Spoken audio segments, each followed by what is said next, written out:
மருந்துனா நமக்கு நோய் வந்த பிறகு எடுத்துக்கிறதுன்னு தானே நாம நினைச்சிட்டு இருக்கோம். ஆனா உண்மையான மருத்துவம் அது கிடையாதுங்க. அது நோய் வர்றதுக்கு ரொம்ப முன்னாடியே நம்ம உடம்ப தூய்மையா வச்சுக்கிறது தான். வாங்க, ஆரோக்கியத்தை பத்தின இந்த ஒரு புது பார்வைய இன்னைக்கு நாம கொஞ்சம் விரிவாக பார்க்கலாம். சரி, முதல்ல ஒரு அதிர்ச்சியான உண்மையிலேருந்து ஆரம்பிக்கலாம். ஒரு காலத்துல வயசானவங்களுக்கு மட்டுமே வந்த ஹார்ட் அட்டாக், சுகர் மாதிரியான பிரச்சனைகள்லாம் இன்னைக்கு ஏன் 30 வயசு இளைஞர்களுக்கு ரொம்ப சாதாரணமா வருது? இது யதார்த்தமா நடக்குதா? நிச்சயமா இல்ல. இந்த ஒரு ஆபத்தான ட்ரெண்டுக்கு பின்னாடி நாம கவனிக்க தவறின சில முக்கியமான காரணங்கள் இருக்கு. அது என்னன்னு இப்ப பார்க்கலாம் வாங்க. இதுக்கு மிக முக்கியமான காரணம் என்னன்னு பாத்தீங்கன்னா, நம்மளோட இந்த மாடர்ன் சாப்பாட்டு முறை தான். ஜீரணமாகறதுக்கு ரொம்ப கஷ்டமான உணவுகளை நேரம் காலம் பார்க்காம அளவுக்கு அதிகமா சாப்பிட்டுக்கிட்டே இருக்கும். இதனால நம்ம உடம்புக்கு ஓய்வே கிடைக்காம அது தொடர்ந்து ஒரு ஓவர்லோட்லயே இயங்கிக்கிட்டு இருக்கு. சரி, ஒருவேளை நமக்கு உடம்புக்கு முடியலன்னு டாக்டர் கிட்ட போறோம்னு வைங்க, அங்க என்ன நடக்குது? அவர் அலோபதி டாக்டரா இருக்கலாம், இல்ல சித்த மருத்துவராவோ இருக்கலாம். ஆனா அவங்க சொல்ற முதல் அட்வைஸ் ஆச்சரியமா உண்ணாதான் இருக்கு. முதல்ல சாப்பாட்ட கண்ட்ரோல் பண்ணுங்க, கண்டதையும் சாப்பிடாதீங்க. இதுதான் அவங்க சொல்ற முதல் வார்த்தை. நல்லா கவனிச்சு பாருங்க, அவங்க முதல்ல குடுக்கறது மாத்திரையே இல்ல, நம்ம சாப்பாட்டு பழக்கத்துக்கான ஒரு அட்வைஸ் தான். இதிலிருந்தே நோயோட அசல் காரணம் எதுன்னு நமக்கு நல்லா புரியுது இல்லையா? இப்போ இந்த ஸ்லைட்ல இருக்கிற ஒரு சுவாரஸ்யமான விஷயத்த பாருங்க. அது காட்டுற வித்தியாசம் ரொம்பவே ஆழமானது. ஒரு பக்கம் நம்ம இஷ்டத்துக்கு என்ன வேணாலும் சாப்பிட்டு வாழ்ந்த ஒரு வாழ்க்கை. இன்னொரு பக்கம் ஒரே ராத்திரியில நம்ம மேல திணிக்கப்பட்ட கடுமையான கட்டுப்பாடுகள். இங்கதான் ஒரு முக்கியமான கேள்வி வருது. வருஷக்கணக்கா நம்ம கூடவே ஊறிப்போன ஒரு சாப்பாட்டு பழக்கத்தை நோய் வந்துடுச்சுன்னு சொன்ன ஒரே நாள்ல டக்குன்னு மாத்திக்க முடியுமா? யோசிச்சு பாருங்க, அது எவ்வளவு கஷ்டமான ஒரு விஷயமா இருக்கும். இங்கதான் நாம இந்த விஷயத்த அணுகுற விதத்திலே ஒரு பெரிய தப்பு இருக்கு. நாம இந்த பிரச்சனைய மொத்தமா தலைகீழா பார்த்துட்டு இருக்கோம். உண்மையான ஆரோக்கியங்கிறது நோய் வந்தப்புறம் அதை கட்டுப்படுத்த முயற்சி பண்றதுல இல்ல.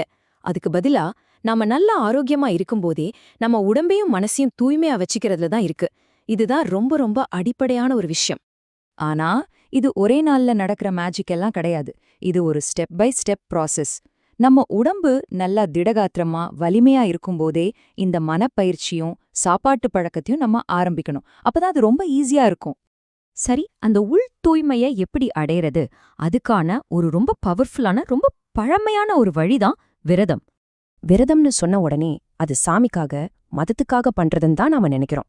ஆனா அதோட உண்மையான அறிவியல் பூர்வமான நோக்கம் என்ன தெரியுமா? நம் உடம்பு அதுவாவே தன்னைத்தானே சுத்தப்படுத்திக்கிறதுக்கு நாம கொடுக்கற ஒரு வாய்ப்பு தான் அது.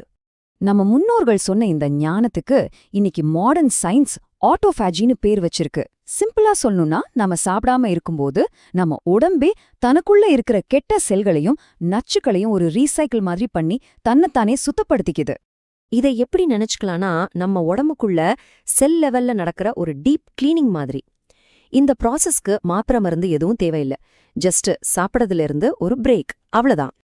யோசிச்சு பாருங்க, துணியில இருக்கிற அழுக்க போக்க வெறும் சோப்புத்தூள் மட்டும் போதுமா? கண்டிப்பா தண்ணீர் வேணும்ல? அதே மாதிரிதான் மாத்திரைகள் வேணும்னா நோயோட அறிகுறிகளை கொஞ்ச நேரத்துக்கு அடக்கி வைக்கலாம். ஆனா விரதமும் போதுமான தண்ணீரும் தான் உடம்புக்குள்ள இருக்கிற கழிவுகளை முழுசா கழுவி வெளியேற்றும் உண்மையான சுத்திகரிப்பு முறைகள். அப்போ நம்மளோட நீண்டகால ஆரோக்கியங்கிறது நாம எடுக்க போற ஒரு முக்கியமான முடிவுல தான் அடங்கியிருக்கு. அது என்ன முடிவு? இது ஒன்னும் நாம புதுசா கண்டுபிடிக்கல.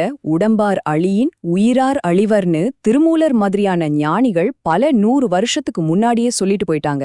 அதாவது சுத்தமான உடம்புல தான் தெளிவான மனசும் ஆரோக்கியமான வாழ்க்கையும் இருக்க முடியும். அப்போ நம்ம முன்னாடி 2 வழிதான் இருக்கு. ஒன்னு, கட்டாய பாதை, நோய் வந்தப்புறம் டாக்டர் சொல்றாரேன்னு கஷ்டப்பட்டு எல்லாத்தையும் மாத்துறது.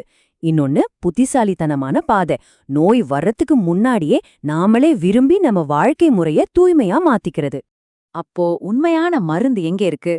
அது ரொம்ப காஸ்ட்லியான மாத்திரைகள்ல இல்ல, அது நம்ம வாழ்க்கை முறையில தான் இருக்கு. சிம்பிளான, ஈஸியா ஜீரணமாகற சாப்பாடு, சாப்பாட்டுக்கு நடுவுல சரியான இடைவெளி, அப்பப்போ இருக்கிற விரதம், அப்புறம் போதுமான தண்ணி. இந்த சிம்பிளான விஷயங்களை சின்ன வயசுல இருந்தே ஃபாலோ பண்றதுதான் உண்மையான ஆரோக்கியத்துக்கான ஒரே வழி. கடைசியா இந்த ஒரு கேள்விய மட்டும் நாம நமக்குள்ள கேட்டுக்கலாம். நோய் வந்தப்புறம் அத மாத்திரையால அடக்க போறோமா, இல்ல நோய் வர்றதுக்கு முன்னாடியே தூய்மையா இருந்து நம்ம உடம்ப நாமளே காப்பாத்திக்க போறோமா? முடிவு உங்க கையில தான் இருக்கு.